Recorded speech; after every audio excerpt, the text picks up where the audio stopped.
Hello प्यारे बच्चों, कैसे हैं आप सब। उम्मीद है आप सब काफी बढ़िया होंगे। तो बच्चों, आज की क्लास में हम जा रहे हैं आपके बुक पे एक नया चैप्टर स्टार्ट करने। चैप्टर नंबर 13, साधारण ब्याज, सिंपल इंटरेस्ट। अब देखिए ये क्या होता है। सबसे नया टर्म होगा आपके लिए सिंपल इंटरेस्ट। शायद ही आपने ब्याज कभी सुना होगा। तो चलिए समझते हैं ब्याज आखिर होता क्या है। जब कोई व्यक्ति कुछ समय के लिए अपनी किसी मित्र, साहूकार, बैंक या किसी कंपनी से धन उधार लेता है, तो वह उधार लिए धन का उपयोग करने के लिए कुछ शुल्क के रूप में अतिरिक्त धन देता है। धन का उपयोग करने के लिए दिए गए इस अतिरिक्त धन को ब्याज कहते हैं। जैसे बेसिकली बच्चों, आप अपने फ्रेंड को क्या करते हो, कोई चीज उधार देते हो पेन यूज करने के लिए, बट आप उसके बदले में ब्याज नहीं मांगते, है ना। बट क्या होता है कि जैसे बड़ी बड़ी जगहों पे क्या होता है कि जैसे किसी ने पैसे उधार लिए, तो वो क्या होता है, एक टाइम पीरियड के लिए, कुछ समय के लिए पैसे लेता है और साथ में उसे कुछ चीजें या तो ब्याज देना पड़ता है। जैसे कि मैंने आपसे लिया 10 रुपए और मैंने कहा कि मैं आपको 5 दिन बाद दूंगी 12 रुपए। ठीक है। जब मैं आपको 5 दिन बाद 12 रुपए दे रही हूँ, तो मैं आपको कितने एक्स्ट्रा दे रही हूँ, 2 रुपए एक्स्ट्रा दे रही हूँ ना। तो वो 2 रुपए मैं ब्याज के तौर पे दे रही हूँ। ठीक है। उस 10 रुपए पे वो 2 रुपए क्या लगे हैं, ब्याज लगे हैं। तो उस यही होता है बच्चों, ब्याज जो मैं अतिरिक्त धन आपको दे रही हूँ उस शुल्क को चुकाने के लिए वो ब्याज लगता है। जब ब्याज तय किए गए अंतराल पर लगातार दिया जाता है तो इसे साधारण ब्याज कहते हैं। ब्याज भी दो प्रकार के होते हैं, आप समझेंगे, मतलब कई प्रकार के होते हैं। बेसिकली आपको साधारण ब्याज यानी सिंपल इंटरेस्ट ही पढ़ना है। ठीक है। जब लगातार किसी समय के लिए देते हैं, यदि ब्याज समय पर नहीं दिया जाता तो इस ब्याज पर भी ब्याज लगा दिया जाता है। तब इस कुल ब्याज को चक्रवृद्धि ब्याज कहते हैं। क्या कहते हैं, चक्रवृद्धि ब्याज। ठीक है। नेक्स्ट बढ़ते हैं बच्चों। उधार लिए गए धन को मूलधन कहते हैं। लौटाए जाने वाले कुल धन को मूलधन यानी प्लस ब्याज, जो हम लौटा रहे हैं उस पर ब्याज जमा करके दे रहे हैं ना, तो उसे हम मिश्र धन कहते हैं। मिश्र धन जो होता है मूलधन प्लस ब्याज होता है। तो ये एक फॉर्मूला आपको पता चल चुका है और याद रखिएगा। और ब्याज निकालने के लिए आप मिश्र धन में से मूलधन को क्या करते हो, घटा देते हो, तो आपको ब्याज भी पता चल जाता है। नेक्स्ट देखिए बच्चों, प्रत्येक 100 रुपए पर 1 वर्ष के ब्याज को ब्याज की दर प्रतिशत कहते हैं। ब्याज की भी दर प्रतिशत होती है, ये आप अभी समझेंगे इस चैप्टर में। जितने वर्षों के बाद ब्याज सहित मूलधन अर्थात मिश्र धन लौटाया जाता है, ब्याज का समय कहलाता है। ठीक है। नाउ याद रखिएगा, यदि समय महीनों में दिया गया हो तो उस समय को वर्ष में परिवर्तित करते हैं। क्या बोला गया है इसमें बच्चों, अगर जो समय है वो महीने में दिया गया है तो हम क्या करते हैं, उसे वर्ष में कन्वर्ट करते हैं, क्योंकि वर्ष के दर पर ही हम ब्याज निकालते हैं।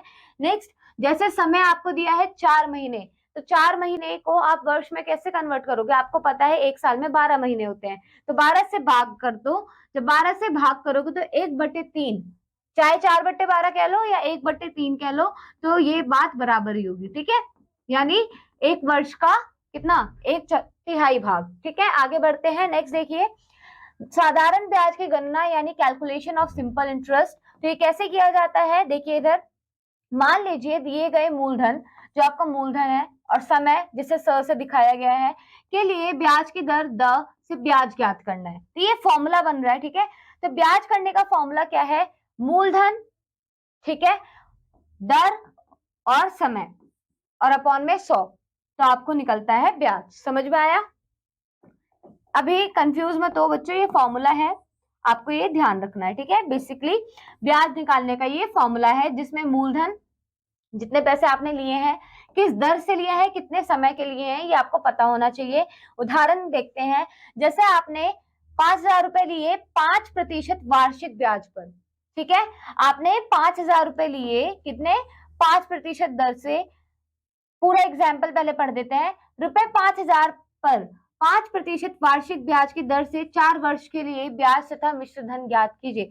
अब बच्चों एक चीज क्लियर है, उसने बोला 5% वार्षिक ब्याज की दर, यानी जो रेट होता है ना, दर होता है, वो वार्षिक दर ही होता है। और जब आप कंपाउंड यानी मिश्र जो चक्रवृद्धि ब्याज पढ़ोगे तो वहां पे और भी अच्छे तरीके से देखोगे। अभी फिलहाल यही समझिए। और कितने समय के लिए लिया है, 4 वर्ष के लिए। तो यानी ये हो गया आपका मूलधन, ये हो गया समय और ये हो गया दर। अब आपको ब्याज निकालना है। क्या निकालना है, ब्याज और मिश्र धन। तो यहाँ पे ब्याज निकालने के लिए मूलधन गुना दर गुना समय बटे 100। अब आपको सारी वैल्यू पता है, 500 गुना 4 गुना 5 बटे 100, 1,000 रुपए आपको ब्याज देना है। अब आप कहोगे 500 रुपए लिया है, 1,000 रुपए ब्याज देना है। 1,000 रुपए ब्याज देना है 500 रुपए के साथ, तो बेसिकली मिश्र धन क्या हुआ, टोटल अमाउंट जो आपको पे करनी है, मूलधन जमा ब्याज। तो मूलधन 5,000, ब्याज 1000, तो 600 6,000 रुपए आपको पे करना है। ठीक है, कितने साल बाद, ठीक है, ये 4 साल के लिए। ये आपका यहाँ पे टाइम दे रखा था ना 4 इयर्स के लिए, तो यहाँ पे आपको 6,000 रुपए पे करना है। नेक्स्ट एग्जाम्पल देखिए, 4500 रुपए पर 4.1/2% प्रति वर्ष की दर से 3 वर्षों का ब्याज ज्ञात कीजिए। तो देखो बच्चों, यहाँ पे आपको मूलधन दे दिया, ठीक है, दर दे दी, टाइम दे दिया, समय दे दिया। ठीक है, आपको क्या करना है, ब्याज ज्ञात करना है, मिश्र धन ज्ञात नहीं करना। तो समय पता है, दर पता है, और आपको उसके बाद क्या पता है, मूलधन भी पता है। हमें मूलधन कितना दिया है, 4500, समय कितना दिया है, 3। और बच्चों देखिए 9/2 सॉल्व किया है, 2 4 8 + 1 9/2%। ओके, ये क्या है, रेट ऑफ इंटरेस्ट यानी दर। ठीक है, तो ब्याज की दर। अब यहाँ पे आप सोच रहे होगे बच्चों, ये 9/2, 2 कैसे डिवाइड में चला गया, 9/2 था, 2 कैसे बट्टे में आ गया। तो ये आप पढ़ोगे, ठीक है, फॉर्मूला होता है ये, बताती हूँ। जैसे आपका कोई नंबर है और उसके बटे में कोई नंबर है, ठीक है, तो उस केस में क्या करते हो, ये जो 2 है ना आपकी गुना में चली जाती है। ठीक है, ऐसे ही अगर ऊपर कोई नंबर है, ऊपर कोई नंबर है और उसके साथ, ऐसे मैंने एग्जाम्पल दिया है, ठीक है, ये तो यहाँ पे आपने यही तो करा था, 9/2, है ना। तो क्या करना है, ये फॉर्मूला है, ठीक है, इसे मैं चलो वैसे एग्जाम्पल ले लेती हूँ कि जैसे आप सॉल्व भी कर रहे हो। यहाँ हो गया, ठीक है, ऐसे जैसे हम सॉल्व कर रहे हैं ना वैसे एग्जाम्पल लेते हैं। अब ये जो 2 है ना, ये नीचे आ जाएगा, ठीक है, तो ये क्या हो जाएगा, आपका ये हो जाएगा 3 गुना 9, 2/2। ये फॉर्मूला होता है, अगर A/B, ठीक है, होल अपॉन C है, तो जो A/B इंटू C हो जाता है। ये फॉर्मूला है, आगे आप बड़ी क्लासेस में सीखेंगे। आगे बढ़े, चलिए। तो यहाँ पे बेसिकली हुआ क्या, यहाँ पे 9 की गुना हो गई 9/2, 2 की गुना हो गई 100 से। अब बाकी आप सॉल्व कर ही लोगे। तो जब सॉल्व करेंगे तो देखिए, ये हो गया मूलधन, समय, दर, और ये बटे 100। उसके बाद हमने क्या देखना है, यहाँ पे सॉल्व करना है ना। सॉल्व जब हमने किया तो हमें 607.5 क्या मिला, ब्याज मिल गया। आगे देखिए उदाहरण 3 क्या बोला है, 200 रुपए पर 2% प्रति मास की दर से 1 वर्ष का ब्याज ज्ञात कीजिए। अब बच्चों देखिए यहाँ पे क्या बोला है, एक चीज ध्यान से समझिएगा। हल, पहले मूलधन हमें पता है 200 रुपए, दर हमें पता है 2% प्रति मास, और समय दिया है 1 वर्ष। ठीक है, तो एक चीज आप ध्यान से देखेंगे, तो जो आपको दर दिया है वो 2% पर मंथ दिया है, प्रति मास।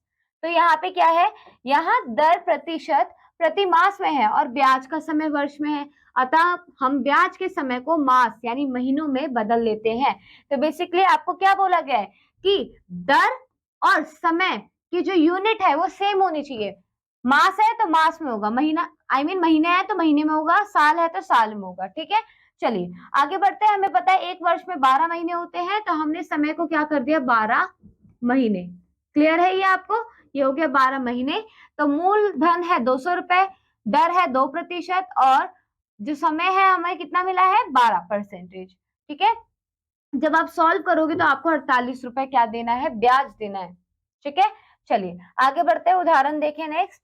सुमित ने बैंक में 90,000 रुपए 9 महीने के लिए जमा किए, यदि ब्याज की दर 9% वार्षिक हो तो उसे बैंक से कितना धन वापस मिलेगा। तो मूलधन उसने कितना दिया बैंक को, 90,000 रुपए, दर उसकी 9% वार्षिक है, देखो वार्षिक ही है।